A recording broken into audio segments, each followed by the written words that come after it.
James.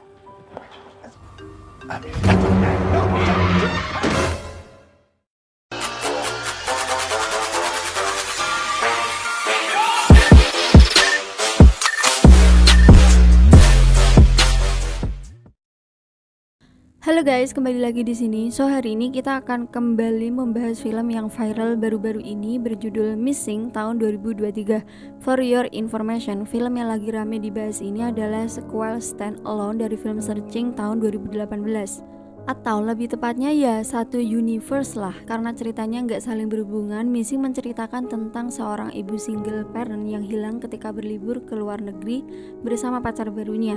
Sang anak pun berusaha mencari jejak ibunya melalui internet dan menemukan fakta-fakta yang sangat mencengangkan, memplot twistkan tentang keluarganya. Seperti apakah kejeniusan film ini? So tanpa berlama-lama, mari kita langsung saja ke alur ceritanya. Check it out.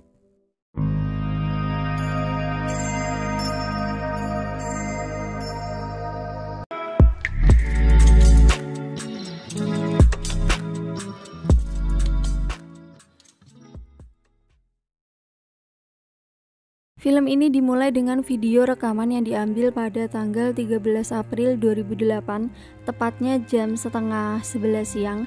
Seorang bocil bernama Jun dengan panggilan kecilnya Junbak sedang bermain bersama ayahnya yang bernama James di sebuah rumah saat liburan keluarga. Setelah itu, emaknya yang bernama Grace Ellen datang dan tak lama setelahnya, James tiba-tiba mimisan. Video rekaman pun di-stop sebelum berakhir, dan scene setelah James mimisan dipotong. File video itu juga diubah namanya menjadi jalan-jalan keluarga yang terakhir. Lalu entah siapa yang menggunakan komputer ini, dia menghapus akun Google-nya dan semua akun sosmednya, juga membuka bookmark browser yaitu folder bernama Kesehatan James yang berisi banyak halaman tentang tumor otak. Dari sini kita bisa menyimpulkan bahwa kemungkinan James mimisan karena tumor otak, ya kan? Dan dari nama video jalan-jalan keluarga yang terakhir menandakan James sekarang telah meninggal karena tumor otak. Nah, ini dugaan sementara. Lalu kita juga diperdengarkan rekaman-rekaman telepon dari banyak orang mengucapkan selamat tinggal dan pesan bela sungkawa. Layar pun berganti ke website pencarian rumah yang di-searching ke Los Angeles, California, dan video Les Family Trip tadi dimasukkan ke dalam folder untuk Jun. Singkat cerita, 12 tahun pun berlalu dan Jun yang sudah berumur 18 tahun sedang menjalani liburan musim panasnya. Dia menonton episode terbaru dari series Netflix berjudul Unfiction tentang kasus kriminal yang lagi viral. Tak lama kemudian ibu Jun yaitu Grace menelponnya lewat FaceTime, dan karena dia lagi nyetir OTW pulang dari kantor, Grace memakai asisten pribadi di iPhone-nya yaitu Siri untuk menghubungi anaknya.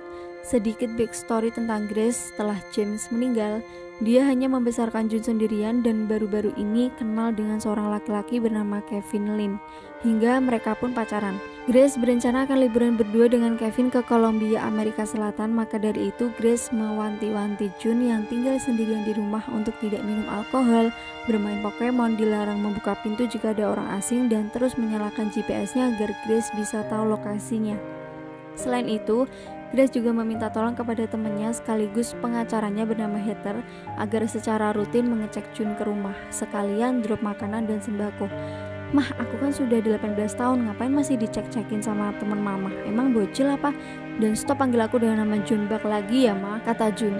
Mereka berdua pun sempat berdebat dan Grace mengatakan jika dia hanya ingin kondisi Jun itu baik-baik saja selama dia itu pergi. Sebelum telepon ditutup, Grace juga mengirim uang ke rekening Jun sebesar $350 atau hampir 5,5 juta untuk keperluan darurat. Karena sendirian di rumah, sudah pasti Jun yang masih ABG tidak mengikuti amanah mamanya. Begitu uang dari Grace masuk ke rekening, wah, nggak pakai lama, Jun langsung mentransfer $120 ke sohibnya yaitu Vina untuk membeli makanan dan minuman, juga mengadakan party di rumah bersama teman-temannya. Tak lama kemudian, pacar Grace yaitu Kevin sampai duluan ke rumah dan terlihat Jun yang enggak begitu sreg dengannya. Sebagai orang yang baru masuk ke lingkup keluarga Jun, Kevin pun mengatakan jika dia itu benar-benar mencintai ibunya. Setelah itu Grace sampai ke rumah dan meminta Kevin untuk segera memesan gokar ke bandara, dan sebelum berangkat, Grace berpesan ke Jun untuk menjemputnya pada hari Senin di bandara Los Angeles. Akan tetapi Jun yang masih ngambek menjawab dengan nada datar, "Yes, ma'am. Thank you. Jun pun merasa sangat sedih melihat kepergian ibunya dari CCTV karena ternyata Grace berangkat pada hari ayah. Itu artinya Jun yang sudah lama kehilangan ayahnya sangat ingin ditemani oleh Grace hari itu, tapi dia malah pergi. Tepat setelah Grace dan Kevin berangkat ke bandara, masuklah chat dari Vina yang telah membeli semua persiapan pesta, mulai dari macam-macam ciki, gorengan anget, klobot, kartu remi, bandrek, sampai berbagai miras, dan inilah missing.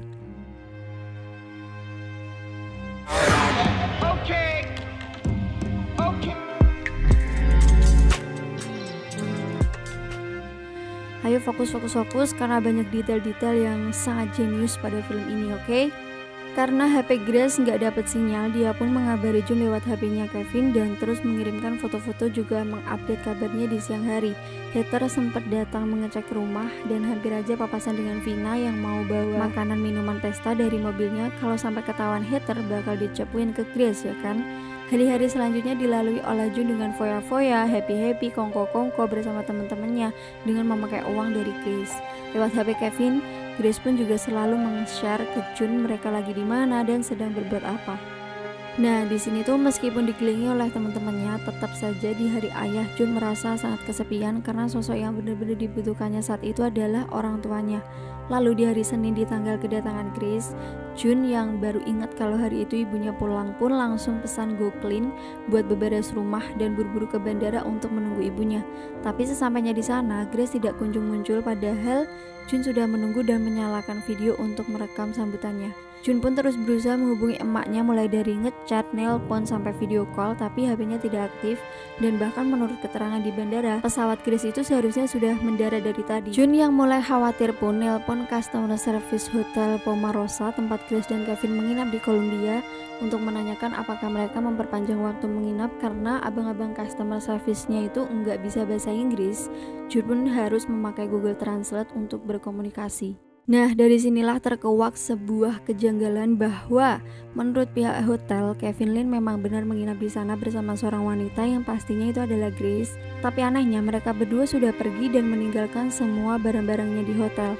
Karena tidak ada yang melihat kepergian mereka, Jun pun ingin mengecek CCTV di depan gedung hotel yang mana menurut abang-abang CS, rekaman CCTV akan terhapus otomatis dalam waktu 48 jam. Pihak hotel tidak bisa mengirim rekamannya dan Jun harus melihat secara langsung ke sana yang tentunya dia tidak punya ongkos pergi ke Columbia. Namun Jun tidak hilang akal, dia meminta bantuan Heather agar melapor ke pihak kedutaan besar Amerika di Columbia. Mana mesti nunggu kedubes buka pula. Padahal waktu terus berjalan dan satu-satunya petunjuk yaitu rekaman CCTV dan itu pun bisa terhapus.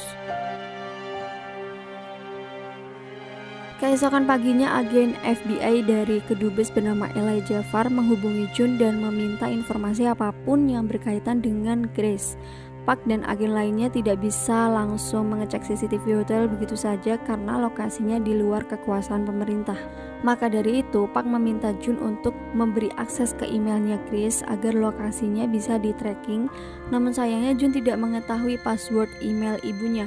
Waktu pun hanya tersisa 6 jam lagi sebelum rekaman CCTV terhapus otomatis dan Jun hanya bisa menulis laporan lengkap tentang hilangnya Grace lalu menyerahkannya ke kedubes.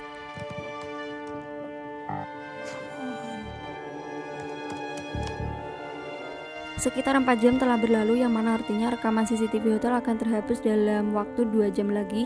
Melalui chat, Vina menyarankan untuk mengecek live cam CCTV di Columbia seperti yang dia lihat di film Unfiction. Namun setelah dicek, ternyata CCTV hanya menunjukkan lokasi wisata yang terkenal saja guys. Karena masih belum ada kabar dari Park, Jun pun mendapatkan ide untuk menggunakan jasa Gojek cabang Columbia. Dia menyewa jasa bapak-bapak bernama Javi dan Jun harus menghubunginya via WhatsApp. Awalnya Javi menolak untuk mengecek CCTV hotel karena layanannya di Gojek hanyalah bebersih dan membetulkan listrik. Tapi begitu Jun menjelaskan jika ibunya telah hilang, Javi pun akhirnya mau membantu karena Jun mengingatkan Javi dengan anaknya. Dari sini Jun pun mulai menjelaskan situasi hilangnya Grace dan Javi langsung menanyakan apakah akun pribadi Kevin sudah dicek karena dari sana bisa dilacak posisi terakhirnya. Karena password ibunya beda-beda tiap akun, Jun berharap password Om Kevin sama semua. Dengan cerdiknya, Jun menelpon CS, tempat perusahaan Kevin membuat website, dan meminta temannya Vina mengaku-ngaku sebagai Kevin dengan suara diberat-beratin dan juga pura-pura lupa password. Seperti biasa, mas-mas CS menanyakan seperti tanggal lahir Kevin lah, nama ibunya, sekolah SD-nya, dan lain-lain, pokoknya banyak. Jun pun segera mencari informasi dari Facebook Kevin, entah itu juga Google Maps-nya, agar bisa menjawab semua pertanyaan tersebut, dan alhamdulillahnya password Kevin mereka dapatkan. Lalu ketika coba dimasukkan ke akun Google-nya Kevin, ternyata beneran sama semua, berhasil mereka masuk. Jun langsung membuka histori perjalanan Kevin yang GPS-nya mati di tanggal 12 Juni, hari Minggu atau sehari sebelum kepulangan mereka. Jelas GPS-nya sengaja dimatikan karena hari itu emaknya Grace masih menghubungi Jun lewat HP-nya Kevin. Setelah itu Javi menelpon dan mengatakan jika rekaman CCTV hotel telah terhapus. Tapi menurut mbak-mbak cleaning service sekitar jam 1 siang di hari Jumat, Kevin OTW ke toko material bersama Grace. Kan anehnya guys, masa liburan malah ke toko material? Jun pun tidak habis ide, dia melacak daftar transaksi Kevin dengan login ke website bank kartu kredit miliknya. Dari sana Jun pun bisa mengetahui area toko material yang didatangi oleh Kevin, dan Javi bersedia memeriksa beberapa toko di sana sampai menemukan sebenarnya apa sih yang dibeli oleh Kevin di toko material tersebut. Sambil menunggu, Javi mencari info Jun yang mengecek-ngecek email Kevin tanpa sengaja menemukan foto seorang dari email bernama Bunny Cake, dan beberapa bulan yang lalu mereka berdua pernah janjian ketemuan.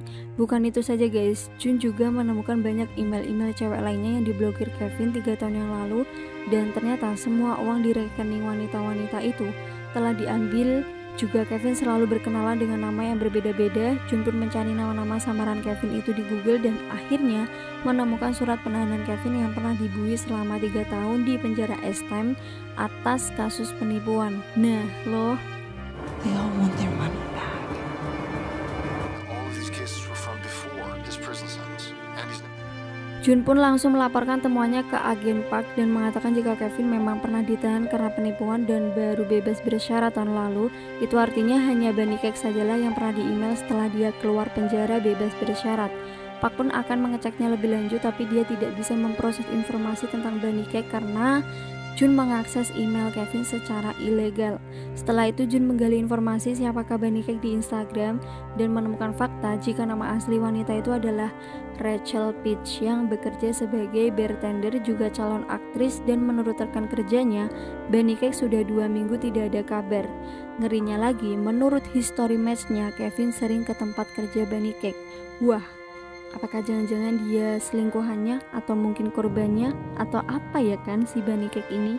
Jun kembali mengecek history maps-nya Kevin dan menemukan beberapa tempat yang paling sering dikunjungi, di mana salah satunya adalah sebuah titik koordinat, dan ketika dicek ternyata itu adalah sebuah rumah yang jauh dari perkotaan. Jun pun menemukan nomor kontak pemilik rumah tersebut yang bernama Jimmy dan langsung menanyakan kenapa Kevin sering datang ke rumahnya. Jimmy pun mengaku bahwa dia adalah pastor dari gereja yang biasa menangani mantan-mantan napi untuk tobat dari kesalahannya. Selain itu menurut Jimmy, Kevin menunjukkan sikap yang benar-benar ingin meninggalkan masa lalu kelamnya, dan sekarang dia itu hanya fokus mencintai Grace. Semakin bingunglah si Jun dengannya ya kan. see if he remembers anything.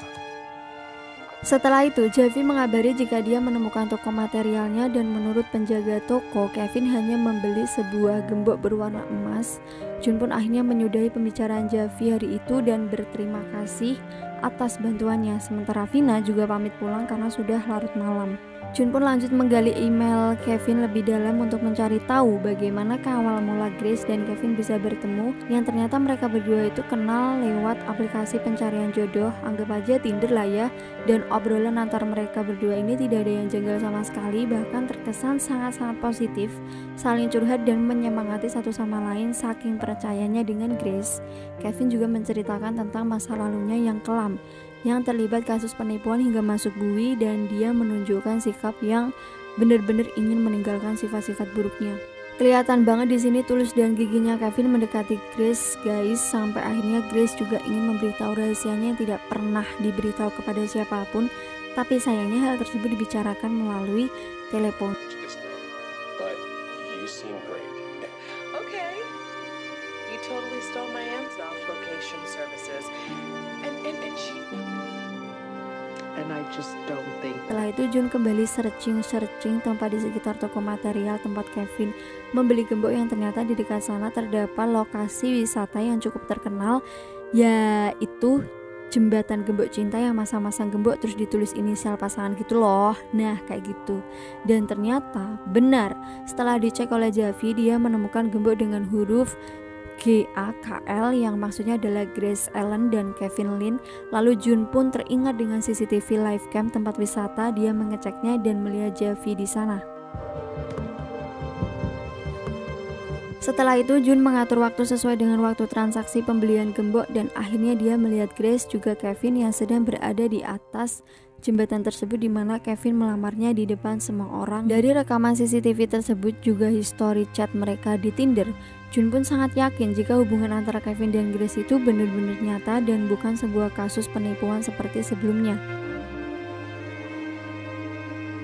Namun tak lama kemudian agen Park menelpon Jun dan menunjukkan video amatir yang terjadi di beberapa saat setelah Kevin melamar Grace. Tiba-tiba mereka berdua disergap beberapa orang misterius yang menculik mereka entah kemana.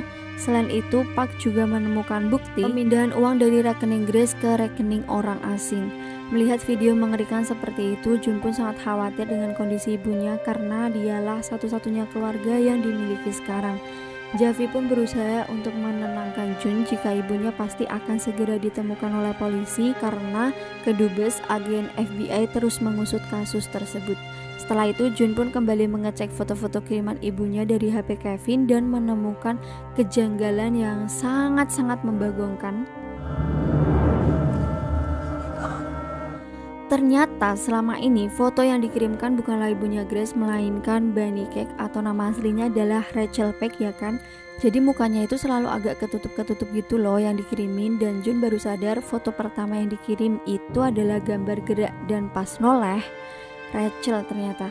Yang mana artinya Grace tidak ikut pergi ke Kolombia dan kemungkinan besar masih berada di LA. Sumpah ini bingung pasti Anda ya kan. Sabar guys, sabar.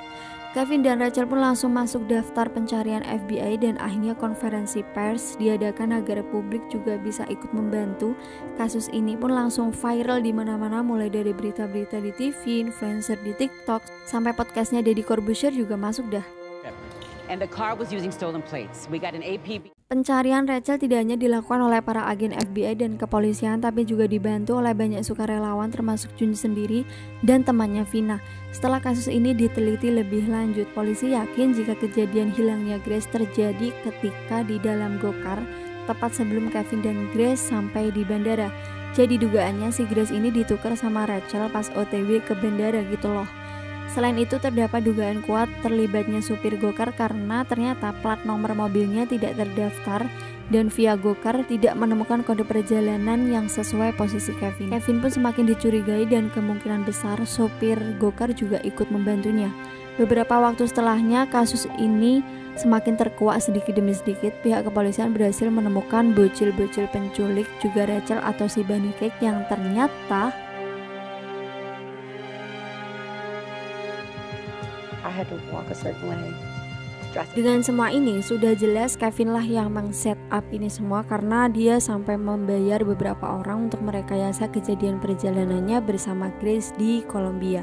Lalu Rachel juga bersaksi bahwa dia hanya menuruti kemauan Kevin untuk berakting dan berdandan dengan gaya tertentu yang katanya sih untuk keperluan reality show. Percaya aja sih Rachel, dia dijemput tidak jauh dari bandara dan hanya melihat Kevin beserta sopir gokar di dalam mobil. Rachel juga tidak bisa menggambarkan wajah supir yang fokus nyetir di kursi depan dari CCTV. Saat Rachel dijemput nih, si Grace itu juga sudah tidak ada di dalam mobil. Lalu kasus ini pun semakin kusut karena FBI menemukan fakta jika sebenarnya identitas asli Grace Allen telah ditutup rapat-rapat bertahun-tahun lamanya oleh pengadilan, yang mana maksudnya nama asli ibu kandungnya Jun itu bukanlah Grace Allen. Sudah pasti hal ini langsung menggeser pandangan publik yang beralih curiga kepada Grace karena dianggap sengaja menghilang untuk menutupi sesuatu yang buruk di masa lalunya, sampai-sampai merubah identitasnya sendiri. Tapi pertanyaannya guys, kenapa harus ditutupi oleh pengadilan ya kan? Seluruh sosmed pun semakin penuh dengan asumsi-asumsi liar mengenai pengubahan identitas Grace dan sebagai anaknya. Jun pun gak terima dan juga terus mereport postingan apapun yang memojokkan ibunya, meski orang-orang mulai menganggap jika Grace berkomplotan dengan Kevin untuk menutupi kasus yang lebih besar. Jun masih belum berhenti menggali informasi tentang hilangnya ibunya. Dia pun men-searching histori akun Kevin dan menemukan histori penggunaan aplikasi chat rahasia bernama Guys, yang ternyata Kevin memiliki akun di sana. Setelah mengganti passwordnya, Jun pun berhasil masuk dan sangat terkejut melihat obrolan antara Kevin dan orang misterius yang kita sebut saja dia Paijo, dan baru terjadi 10 jam yang lalu, di mana Paijo mengatakan, aku nggak ngomong apa-apa kepada Jun, dia masih belum tahu apa-apa kok. Dengan nekatnya, Jun pun mengirim chat sebagai Kevin jika dia harus segera mengganti HP-nya atas alasan keamanan. Juga menanyakan nomor handphone Paijo yang membalasnya dengan memberikan sebuah nomor. Tepat setelah itu, akun Kevin yang digunakan Jun langsung dikeluarkan, dan itu artinya Kevin sudah mengetahui jika akunnya telah digunakan di tempat lain. Untungnya Jun sempat mengcopy nomor tersebut dan langsung men-searchingnya di Google. Ternyata orang yang mengirim nomor itu adalah hater dong. Makin bingunglah kita ya kan, apakah hater berkomplotan dengan Kevin? Kita ikutin terus menurutnya guys. Jun pun memakai jam smartwatch milik temannya yang ketinggalan di rumah Jun setelah party-party untuk merekam aktivitasnya secara diam-diam. Setelah itu dia langsung pergi menemui hater di kantornya. Sesampainya di sana, setelah mengaktifkan kamera tersembunyi di smartwatch, Jun pun masuk ke ruangannya hater yang anehnya tidak dikunci dan melihat komputer yang sedang proses menghapus semua datanya. Selain itu juga ada pesan ancaman kepada hater yang dipaksa menutupi suatu fakta. Jun juga menemukan kalung haters yang terputus dan berceceran di lantai. Lalu ketika dia masuk ke gudang yang terbuka, tiba-tiba Jun pun langsung melaporkan hal ini kepada Park yang terkejut karena hater ikut terseret dalam kasus ini. Menurut Park, hater memiliki informasi yang sangat penting tentang Grace dan dibunuh oleh orang yang menginginkan informasi itu tetap tertutup rapat. Bisa dipastikan pembunuh hater bukanlah Kevin karena dia masih di Kolombia. Dan kepolisian juga sudah mengkonfirmasi jika Kevin sedang berada di dekat perbatasan negara itu dan beritanya sudah tersebar kemana-mana. Muncul satu pertanyaan, jadi siapakah yang membunuh hater ya kan? Jun pun yakin ibunya tidak akan meninggalkannya begitu saja tanpa kabar sama sekali, sebab Grace itu sangat menyayanginya. Karena sudah sepaneng dengan kasus ini, apalagi setelah kematian hater, Jun akhirnya meninggalkan komputernya dan beristirahat sejenak. Lalu tiba-tiba terlihat komputer Jun yang ternyata sedang dipantau oleh seseorang dari jauh, yang tentunya dia adalah dalang di balik semua kejadian ini. Untuk sementara waktu kita panggil saja bapak ini dengan nama Budi. Budi mengatakan pada Kevin untuk bersabar karena dia berniat menemui Jun terlebih dahulu, dan Budi juga telah memberikan uang bayaran kepada Kevin. Sementara itu, Kevin yang tahu akan segera dikepung polisi sangat-sangat panik dan mengatakan, buruan bantu aku kabur dari Kolombia, aku gak mau sampai masuk penjara lagi. Kamu emang sudah bayar aku, tapi rencana ini aku buat supaya ente gak dicurigai, jadi tolong bantu aku, kata Kevin. Tepat setelah itu, Jun mendapat kiriman link rekaman secara live dari Vina jika polisi telah mengepung tempat persembunyian Kevin, dan akhirnya setelah polisi membunuh Kevin karena berusaha kabur di tengah-tengah kebuntuan atas hilangnya ibu kandungnya Jun, hanya bisa bersedih sekaligus merasa bersalah memikirkan saat-saat terakhirnya bersama Grace, yang mana saat itu Jun ngambek karena ibunya overprotective dan selalu memanggil nama kecilnya yaitu Junbak. Junbak? Jangan-jangan? Jun pun mencoba membuka akun Google ibunya Grace dengan Junbak sebagai passwordnya dan mengubah huruf E menjadi angka 3, juga menambahkan tanda seru beserta angka 06 seperti password akun Netflix dan Spotify milik ibunya. Lalu ketika di enter, berhasil masuk dia ke dalam akun emaknya. Wah, langsung dicek posisi terakhir Grace yang ternyata berada tidak jauh dari bandara. Jun juga membuka daftar blokir dan menemukan email misterius bernama user VM yang mengatakan bahwa Jun pantas tahu yang sebenarnya. Jun pun mengcopy alamat email user VM dan mencarinya di email Kevin, yang ternyata Kevin sempat membelikan paket kamera CCTV untuk si user VM yang mana bisa dilogin pakai emailnya Kevin. Gak pakai lama, Jun langsung login ke websitenya CCTV itu dan terlihat ruangan-ruangan yang sama persis seperti video masa kecilnya, di mana Jun, ayahnya James dan juga ibunya Grace sedang berlibur bersama untuk terakhir kali. Setelah itu Jun ditelepon oleh Jimmy, orang dari gereja tempat rehabilitasinya Kevin, yang ingin menjelaskan sesuatu dan juga melarang Jun menghubungi polisi karena saat ini tidak ada siapapun yang dapat dipercaya. Betapa terkejutnya, tiba-tiba dia itu sudah berada di depan dari CCTV rumahnya sampai akhirnya I know this sounds crazy. Wow, ternyata Jimmy adalah ayahnya sendiri, yaitu James, yang mana Jun mengira dia telah meninggal 12 tahun yang lalu. Jun yang masih belum mempercayai apa yang dia lihat sekarang akhirnya membukakan pintu untuk ayahnya, lalu James menjelaskan jika nama asli Grace sebenarnya adalah Sarah, yang mana dulu saat Jun masih kecil mereka itu sering bertengkar, lalu Sarah melarang James menyuapi atau bermain dengan Jun. Situasi tersebut makin lama makin memburuk dan Sarah pun akhirnya minggat membawa Jun. Setelah itu Sarah membuat laporan palsu yang membuat James ditahan di penjara Estem selama 10 tahun karena ingin Jun menjadi miliknya seorang. Hah? Estem? Ayah ditahan di sana, kata Jun pada ayahnya. Jun yang teringat jika Kevin juga ditahan di penjara yang sama, satu kepingan puzzle pun terpecahkan ya kan guys, bahwa James bertemu dengan Kevin di penjara dan bekerja sama. Kevin menerima uang bayaran dari rekening Sarah untuk pura-pura PDKT berbulan-bulan lamanya dan merancang skenario seniat itu di Kolombia agar James bisa mendapatkan Jun kembali jika Kevin berada di Kolombia untuk membuat rekayasa dengan Bunny Cake dan juga para penculik itu. Artinya, orang yang tetap berada di Los Angeles untuk mengobrol semuanya adalah James, mulai dari menyamar menjadi super go-car yang menculik Sarah sampai membunuh Heather. Tak lama kemudian, Vina menelpon dan Jun yang sadar bahwa pengakuan ayahnya adalah sebuah kepalsuan dan telah melakukan berbagai tindakan jahat. Dia akan segera mengangkat teleponnya untuk mencari pertolongan, tapi yang terjadi flashback ke 12 tahun yang lalu dan menunjukkan Sarah memutar video Last Family Trip di komputernya yang di awal film sengaja dipotong sendiri oleh Sarah karena ternyata video itu berakhir dengan James yang memang emosinya tidak stabil dan sangat temperamen melakukan kekerasan kepadanya. Kita juga diperdengarkan percakapan antara Sarah dan James di mana Sarah melaporkan suaminya ke polisi atas kepemilikan dan penjualan narkoba setelah barang haram itu tidak sengaja ditemukan oleh Jun ketika main peta umpet. Sebelum diringkus, James pun sempat berteriak kepada Sarah di telepon jika dia akan membalas dendam saat nanti sudah bebas dari penjara dan akan membawa Jun pergi.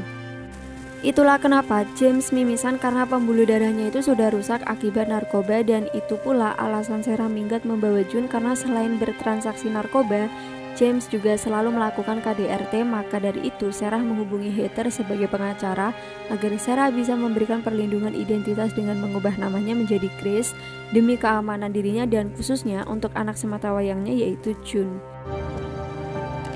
I can't imagine. For June's sake, Dari sini semuanya semakin terlihat jelas kenapa di awal film kita ditunjukkan layar di mana Sarah menghapus semua akun-akunnya, juga memotong video Last Family Trip karena itu semua untuk mengganti identitasnya, juga memutus segala keterkaitan antara Sarah dan Jun terhadap James. Sesampainya di rumah masa kecil Jun, James pun langsung mengikat anaknya, lalu dia berjalan menuju sebuah gudang di dekat sana dan akhirnya kita diperlihatkan Sarah yang telah menghilang selama berhari-hari dengan braincash-nya. James pun akan membunuh Sarah dan akan kabur bersama Jun, tapi untungnya Sarah berhasil melawan dan kabur mengunci James di gudang tersebut. Sarah pun segera membuka ikatan Jun dan betapa bahagianya Jun melihat ibunya masih sehat walafiat. Sarah pun menjelaskan jika James telah membunuh Heather untuk menutup segala petunjuk tentang catatan kriminalitasnya agar dia bisa balas dendam kepada Sarah juga menculik Jun. Di sisi lain, James berhasil lolos dari gudang dengan menembak pintunya, lalu mengunci ruangan di mana Sarah dan Jun berada. Dengan psikonya, James pun mengambil sekop dan menggali kuburan untuk jasad Sarah. Sementara itu karena HP-nya tertinggal di rumah, Jun pun sempat kehabisan ide sampai akhirnya dia baru sadar jika smartwatch-nya masih bisa dipakai. Untungnya James menyalakan tethering HP-nya dan tidak dipasangi password dong. Jun pun langsung membuka WhatsApp dari smartwatch-nya untuk menelpon Javi dan memintanya membuka membuka foto keluarga Jun di Instagram yang terlihat kode rumah, yaitu rumah penyekapan mereka sekarang ini. Sayangnya beberapa saat kemudian James malah mematikan tetrinya dan juga sempat menyuruh Javi telepon polisi untuk datang ke alamat tersebut. Setelah itu James pun datang menodongkan senjatanya kepada Sarah dan yang terjadi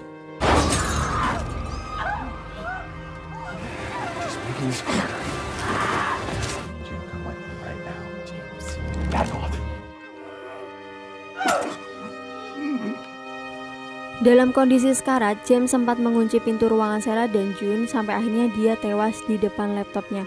Mari kita ucapkan alhamdulillah. Jun pun sangat sedih melihat kondisi ibunya yang semakin lemah akibat luka di perut kirinya.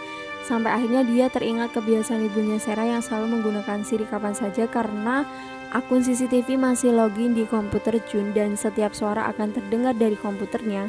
Juga HP Jun masih tergeletak aktif di depannya. Jun yang jenius pun memanggil Siri lewat CCTV di ruangan tersebut. Suaranya pun keluar dari komputer Jun di rumahnya dan terdengar oleh HP-nya di depan komputer. Gak pakai lama, Jun pun langsung menyuruh Siri menelpon polisi agar segera datang menolongnya.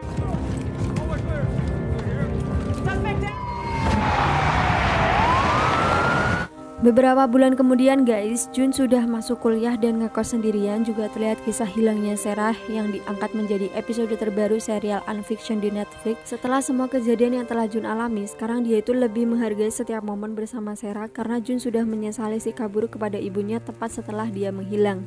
Film pun berakhir dengan wallpaper komputer Jun yang diubah menjadi foto mereka berdua.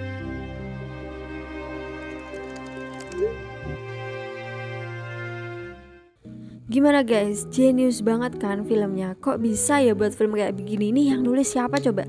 Kita acungi 2 jempol untuk nih film ya guys ya.